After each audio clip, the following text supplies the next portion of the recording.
So, Chris, I've been getting a question a lot lately from a lot of clients concerned about what kind of protection their living trust is going to give them when they create a living trust. And the question I get is, will a living trust protect me from all of my creditors? And what happens if I file bankruptcy? Have you ever had that question? I've heard about it, yes. I've even heard lawyers espouse the trust as being capable of eliminating your creditors, like an LLC or a corporation. And the truth is, a living trust is not a creditor protection tool. It's not like an LLC, it's not like a corporation.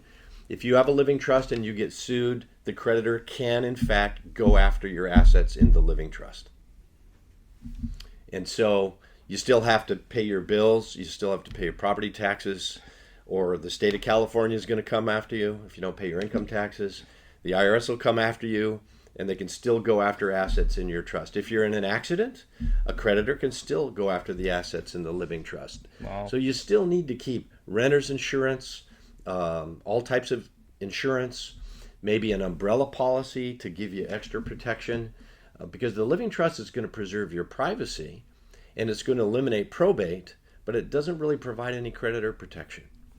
Yeah, Dan. And so when we talk about the LLCs, I know we have some other podcasts about this, but one way to at least have those type of protections, from what I'm hearing, is to have the LLC assignment or into the trust. Can you just talk about that quickly? I know we have other podcasts about it. Right. I mean, to really get asset protection, you should, if you have a rental property, for example, you should put that in an LLC, and then the LLC, a limited liability company, should be owned by the trust or underneath the trust to avoid the probate.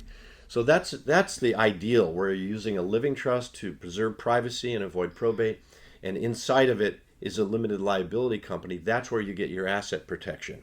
Because if the renter in the building sues the owner is the LLC. So they can only sue the LLC. They can't get out of the box to come after you for what you own. So there is a way to use proper asset protection planning with a living trust, but a living trust is not a panacea. It doesn't do everything for everyone.